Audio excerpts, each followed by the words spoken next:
से अपनी खुद की एयर कंडीशन लग्जरी कार पे चल रहा हूं ड्यू टू आरसी। जब अपनी खुद की कार पे चलने लगा तब सोचता था कि यार जिनके लाख रुपए महीने की इनकम आती होती वो किस तरह से लाइफ को जीते हो, क्योंकि बहुत बड़ी बात थी। और मैं आपको बता दूं कि इस बिजनेस में जब लाख की इनकम मेरे पास में आई थी, पहली बार इनकम जो आई थी 6 फिगर में, उसकी अमाउंट थी 1,04,000। और जब वो इनकम मेरे पास में आई थी 1,000 बार मैंने काउंट किया था,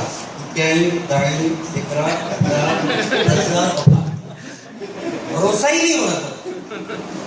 आप बताइए कि जो आदमी बाहरी दुनिया में अपना मूल्यांकन 10,000 का ना कर पावे, आरसी बिजनेस से महीने के लाख रुपए उसके पास में आए, भरोसा होगा नहीं। लेकिन हाँ, फिर आगे चल के और विश्वास मजबूत हुआ। और जैसा कि अभी आपने सुना, मेरे खुद के घर में मेरे बड़े भाई हैं जो रूबी अचीवर है, मैं खुद स्टार रूबी हूँ, मेरे अंकल भी इस बिजनेस में रूबी अचीवर है। मेरी फैमिली इनकम जो टॉप रही है वो एक महीने के तकरीबन 10.5 लाख रुपए के आसपास है। और बड़ी शानदार लाइफ मिली हुई आरसी से, काम करूँ तो भी पैसा आता है, ना करूँ तो भी पैसा आता है। इसलिए जिंदगी के मजे लेने के मौके आज से ही जिंदगी में शुरू। देखिए, आप 60 साल बाद क्या करेंगे मैं नहीं जानता, लेकिन हाँ 60 साल तक मैं कितना कर दूंगा वो मैं बड़े अच्छे तरीके से जानता हूँ। क्योंकि ये जो मजेदार लाइफ बनाती है आरसी है, ये आपको जीवन इतना शानदार हो जाता है, इतना शानदार हो जाता है कि आप समझ ही नहीं सकते कि क्या हो सकता है आपके साथ। आज मेरे माँ बाप है, कभी भी बस के धक्के नहीं खाने पड़ते हो, ट्रेन में भी चलते तो एयर कंडीशन से नीचे वो नहीं चलते, कार में भी घूमते हैं, हमेशा ड्राइवर उनके साथ घूमते रहता है। कभी कहीं दूर जाना हो हमेशा फ्लाइट की सवारी करते हैं। और मुझे गर्व है इस बात का कि उनकी जिंदगी को शानदार बनाने में आरसीएम की तरफ से मेरा बहुत बड़ा योगदान है।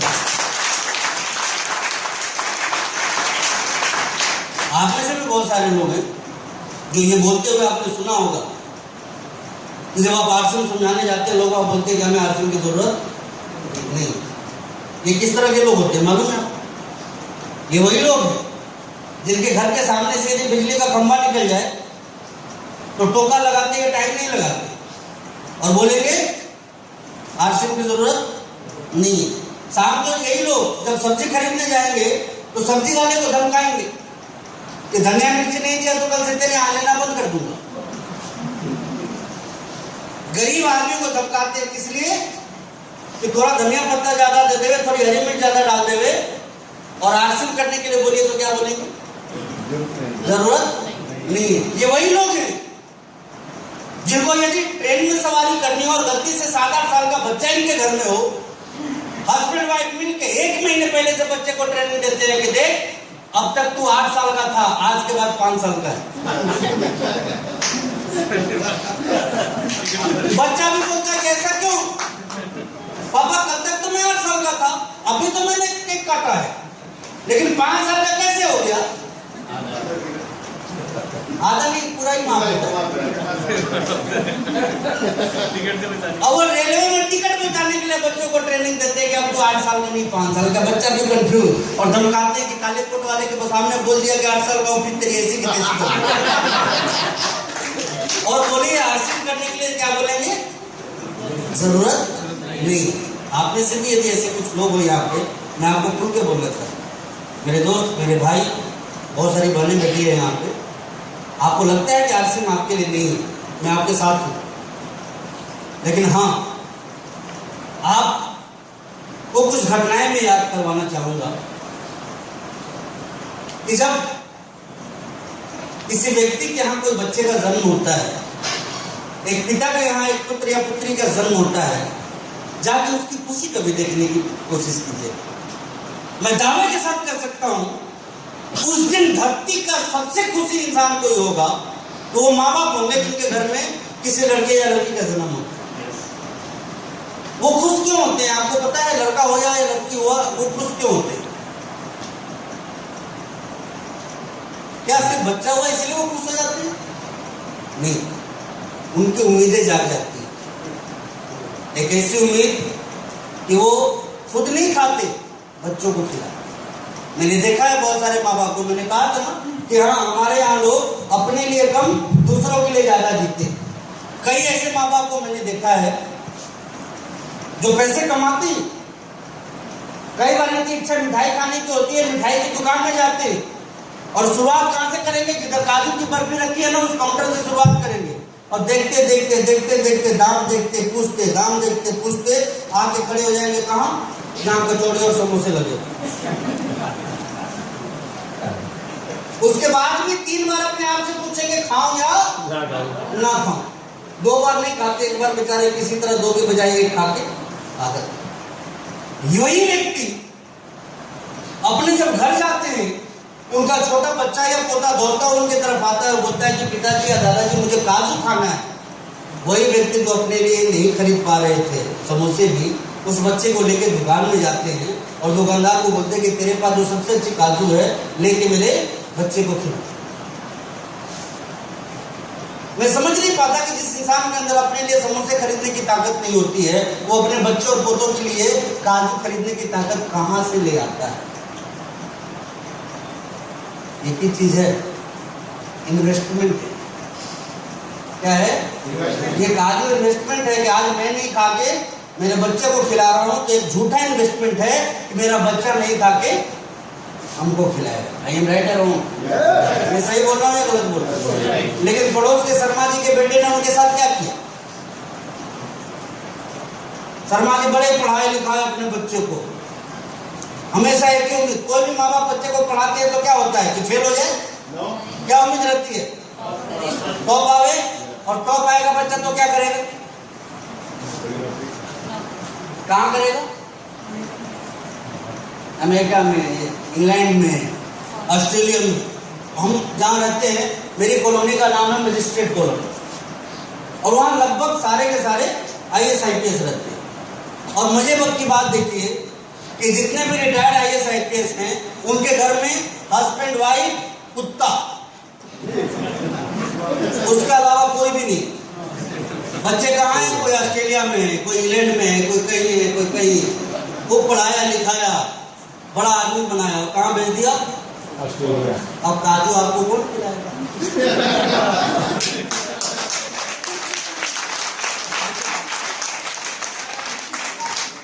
मैं ये नहीं कहता कि आप अपने बच्चे को मत खिलाइए, लेकिन इसका ये भी मतलब नहीं है कि आप खुद मत खाइए, क्योंकि आपको आपकी जिंदगी में जो भी चीजें चाहिए वो आप भी पूरी कर सकते हैं। अब वो जमाना गया, एक्सेप्शनल केस है कि कोई बेटा अपने बेटे से ज्यादा अपने माँ बाप को पूछता है, बहुत कम, रेयर केस ऐसा है। अरे जब आपने अपने माँ बाप को अपने बच्चों से ज्यादा नहीं पूछा, तो आपके बच्चे कहां से पूछेंगे आपको? बस इतना सोच के दिमाग में रखना है। लेकिन हमें क्या लगता है कि नहीं, दूसरों के लिए। मैं आपको कहता हूं कि ये बिजनेस आपको ताकत देता है अपने लिए भी जीने का और दूसरों के लिए भी जीने का। ये बिजनेस आपको समय रहते ऐसी ऐसी चीजें देता है जिसके विषय में आप सोच भी नहीं सकते। मैं बात कर रहा था कि जब आप पार्टनरशिप करते हैं, टीम बनाते हैं, ऐसी टीम आपके पास में होने लग जाती है, कम समय में ज्यादा काम करके आप अपनी लाइफ में फ्री हो जाते हैं। जैसे कि मैं आज हूं, पैसे कमाने की बहुत ज्यादा टेंशन नहीं रहती, लिमिटेड शेड्यूल है जिस पे काम करना होता है, पैसा अनलिमिटेड आ जाता है। क्यों आ जाता है? क्योंकि अब पैसा मेरी जिंदगी में मेरे किए हुए काम का नहीं है। मेरे किए हुए काम का मेरे पास में पैसा कब आता था? जब मैं इस बिजनेस का लीडरशिप अचीवर, जब मैं इस बिजनेस का रॉयल्टी अचीवर, जब मैं इस बिजनेस का पर्ल अचीवर था, जब मेरे पास में मेरे किए हुए काम का पैसा आता। लेकिन आज मेरे किए हुए काम का पैसा मेरी जिंदगी में नहीं आता। मैं कोई झूठा क्रेडिट नहीं लूंगा कि आज करोड़पति मैं बना हूं तो अपनी ताकत से, बिल्कुल नहीं। मैं करोड़पति हूं आपकी ताकत से, अपनी ताकत से। दुनिया आरसे वालों को क्या कहती है? बेवकूफ। मैं कहता हूं कि आरसे वाले से खतरनाक समझदार तो कोई है ही नहीं। क्यों? आप कितने भी समझदार होंगे, आपका जिंदगी में पैसा उसी बात का आता है जिस काम को आपने किया है, और हम बेवकूफ हैं तो भी हमारी जिंदगी में पैसा उस बात का आता है जिसको हमने किया है। एग्जाम्पल बताऊं, आप में से कितने ऐसे लोग हैं जो आश्रम के हेल्थ कार्ड को यूज करते हैं? ये बात आप बताइए मुझे कि आप जब हेल्थ कार्ड यूज करती हैं, पटना में मेरे पास कभी फोन किया आपने? बैठे नहीं, कोई नहीं। पटना में कभी फोन किया कि सर मैंने खरीद लिया, आपको बता देना चाहते हैं? कभी भी पिछाड़े भाई साहब आपने यूज किया? आपने कभी मेरे पास फोन किया कि मैंने ले लिया है, अब आप जान जाइए? न्यूट्री चार्ज कितने लोग यूज करते हैं? सर आपने कभी बताया कि मैंने ले लिया, आप जानकारी में ले लीजिए? लेकिन आपके हर खरीदारी का पैसा मेरे अकाउंट में आता है। जिस काम को मैंने किया ही नहीं, आप कर रहे हैं, पैसा मेरे पास में आ रहा है। आप बताइए कि समझदार हम या बाहर वाले जो हमें बिल्कुल समझते हैं। और कल को ये काम आपकी जिंदगी में होगा कि जिस काम को आपने किया ही नहीं है। भाई मैंने कभी कहा कि आप बैंकर खरीद लीजिए, आप खरीदते हैं नहीं खरीदते, इस्तेमाल करते हैं, अच्छा लगता है, खुद भी इस्तेमाल करते हैं, लोगों को भी इस्तेमाल करवाते हैं और उसका पैसा मेरे पास में आता है। दोस्तों वो जी काम होता है, वो सिस्टम की पावर है कि आगे चल के एक ऐसा काम आपके साथ होने लग जाता है कि आप करते हैं तो भी, नहीं करते हैं तो भी, आपका काम कभी रुकता नहीं है, लाइफ टाइम आप फ्री हो जाते हैं।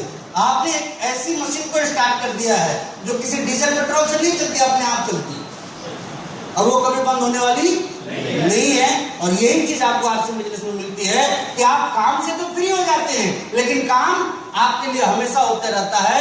आगे चल के आप जाके कहीं सिक्किम में, आप कहीं हैदराबाद में, आप कहीं मनाली में, आप स्विट्जरलैंड में, आप थाईलैंड में, आप दुबई में, सिंगापुर में, कहीं भी जाइए एंजॉय करने, पैसा आता है, पैसा रुकने वाला नहीं है। ऐसा नहीं कि मेरे ना रहने से मेरा काम खराब हो जाएगा, मेरे ना रहने से मेरा काम और बढ़ जाता है, क्योंकि मैं हूं, हो सकता है कि राधे श्याम भी थोड़ा आराम कर ले, लेकिन मैं ना रहूं तो ये बिल्कुल काम करें। ये सुनो, ये सुनो, और जब ये काम करेंगे पैसा मेरे पास आएगा ही नहीं आएगा। ये आरसी की सबसे बड़ी ताकत है जो कि समय रहते आपको रिटायरमेंट तक ले जाती है। और मेरा अपना टारगेट है आफ्टर 40 ईयर मुझे मेरी जिंदगी में रिटायर्ड हो जाए। क्या करना है? वैसे मैं हो चुका हूं आज भी, क्योंकि आज भी मैं वो काम नहीं करता जो मुझसे करवाया जाता, मैं वही काम करता हूं जो मेरी इच्छा होती है। और इच्छा के हिसाब से काम करना, करते कि धरती पे इससे बड़ा स्वर्ग कुछ है ही कि आप अपनी मर्जी का काम करें, और वो काम आपको काम करने का मौका मिल सकता है आरसी में। इसलिए 19.5 साल की उम्र में ही इसके प्लान को समझ के मैंने मेरी जिंदगी का कैरियर बनाया था दोस्तों। और मुझे बहुत खुशी है इस बात की कि जितना मैंने सोचा था उससे 1000 गुना ज्यादा मुझे आरसी ने दिया है। इस बात का गर्व है मुझे, और मैं यही चाहता हूं कि आप लोगों तक भी आए, लेकिन हाँ आसानी से नहीं आए। आपको लगता है कि आपको ज्वाइन कर लेने से सारा मामला फिट, तो ऐसा होने वाला नहीं है। इसके लिए आपको प्रयास करना है। मैंने क्या कहा, इस बिजनेस को करने का अंतिम चीज स्किल, कारण बनाइए कि आपको आरसी करना है तो क्यों करना है। कोई ना कोई मजबूत कारण आपके पास होना चाहिए आरसी बिजनेस में आगे बढ़ने का। मैं बातें अभी इस चीज की कर रहा था कि आपके माता पिता, हमारे माता पिता हमारे पैदा होने के बाद बड़े खुश थे, इसलिए कि मेरा वो लाल मेरे घर में आ गया जो बुढ़ापे में मेरी जिंदगी को शानदार बनाएगा, बेहतर बनाएगा। मैं आप ही से पूछना चाहता हूं मेरे भाई, मेरे दोस्त, कितना शानदार उनकी जिंदगी को आप बना पाए? कभी पूछा अपने आप से? आप जो इंसान खुद की जिंदगी को बेहतर नहीं बना सकता, वो दूसरी की जिंदगी को कहां से बेहतर बना सकता? माँ बाप बेचारे कुछ बोलते नहीं, उन्हें ये मालूम है कि मेरा बेटा खुद की जरूरतों को पूरा नहीं कर पा रहा है, तो हमारी जरूरतों को कहां से पूरा करें। लेकिन आप जरूरतों को पूरा करें या ना करें, कई सालों की उम्मीद थे आप। मैं सही बोल रहा हूँ? और मेरे दोस्त, मैं इतना ही कहना चाहूँगा, आपको अपने लिए आरसी की जरूरत हो या ना हो, अपने माँ बाप की जिंदगी को बेहतर बनाने के लिए आरसी की जरूरत है। क्योंकि आपका कामयाब होना सिर्फ आपका चॉइस नहीं है। आपको लगता है कि आपकी जिंदगी में आपके निर्णय से सिर्फ आपके ऊपर फर्क पड़ता है, तो ऐसा कोई नहीं है। आपके कामयाब होने से और ना होने से कितनी सारी जिंदगियां कामयाब होती है और कितनी सारी उम्मीदें टूट जाती है, शायद आपको पता नहीं। बहुत सारे लोग यहाँ हैं जिनकी शादी हो चुकी हो, शादी के टाइम हमें से लोग, बहुत सारे लोग क्या करते हैं, कमर में तलवार और कटार बांध के जाते हैं। इसलिए कि ससुराल वाले हमला ना करते हुए बचने के लिए, इसलिए जाते हैं। वो एक प्रतीक है इस बात का कि जिंदगी भर हम हमारी पत्नी की रक्षा करेंगे, उसकी उम्मीदों पे खड़ा उतरेंगे। एक लड़की जिसकी शादी होनी होती है, कितनी सारी उम्मीदें उसने कर रखी है आपसे, आपको नहीं पता। हर लड़की की उम्मीद होती है उसका होने वाला पति। सपने में वो अपने राजकुमार के पिक्चर को देखती है कि जो काम मेरी जिंदगी में मेरे माता पिता के माध्यम से नहीं हो पाया, उन्होंने बहुत किया, लेकिन शौक और उम्मीदें इससे कहीं ज्यादा थी। वो कौन पूरा करेगा? हमारा राजकुमार आएगा और वो पूरा करेगा। राजकुमार आए भी और तलवार और कटार लेके आए, दिखाया उन्होंने कि मैं करूंगा। लेकिन अब वो राजकुमार जाके मोहल्ले में लोगों को बताते हैं, मालूम क्या, कि हमारी पत्नी दुनिया के सबसे शानदार पत्नी। मालूम क्यों? कुछ मांगती ही नहीं। क्या एडजस्टेबल है, कुछ भी देता हूं तो क्या मांगे आपसे? मांग मांग के थक गई, पता चल गया कि ये नालायक जिंदगी में कुछ नहीं लायक नहीं है। क्या मांगे आपसे? मांग ही नहीं सकता, पहले ही पता है कि मांगने से भी देने वाला। लेकिन प्रचार क्या करती है? मांगती। मेरे दोस्त बड़ी उम्मीदें लगा रखी थी उसने आपसे कि कहीं हमारे वो सपने जो हमने देखे थे, जो पिता और माता के माध्यम से पूरे नहीं हो पाए, वो कौन करेगा? सपनों का राजकुमार। अब वो राजकुमार इतना नालायक निकलेगा, किसी को पता थोड़ी। लेकिन नहीं, मेरा आपसे बस इतना ही कहना है कि आपकी पत्नी अपनी उम्मीदों को आपसे पूरा नहीं करवाएगी तो किससे करेगी? आपकी अपनी कोई जवाबदेही है या नहीं उनके प्रति? क्या सिर्फ खिलाने के लिए ले आए थे? कभी सोचा आपने? नहीं सोचा। अब सोचिए, उनकी जिंदगी के भी मालिक आप हैं और उनकी जिंदगी को बेहतर बनाना किसका काम है? हमारा और आपका काम है। और मैं आपको स्पष्ट करना चाहूंगा, अपने लिए नहीं, अपनी पत्नी के लिए आसन करें। उनकी उम्मीदों को पूरा करने के लिए आसन कर लीजिएगा, उनके सपनों को पूरा करने के लिए आसन कर लीजिएगा। ये सुजीत कुमार सिंह आसन करता है और मेरी पत्नी इतनी शानदार लाइफ जीती है कि कोई विशेष कारण ना हो तो हमेशा मैं अपने साथ लेके देश विदेश उसको घूमते रहता हूँ। गर्व होता है उसको भी, सरप्राइज ऐसे ऐसे देता हूं कि वो हैरान हो जाती है। ज्वेलरी की शॉप ले जाती है, सामान 1 लाख का पसंद करती है, खरीदता 5 लाख का। और ये ताकत यदि कहीं से मिली है तो आपको मिली।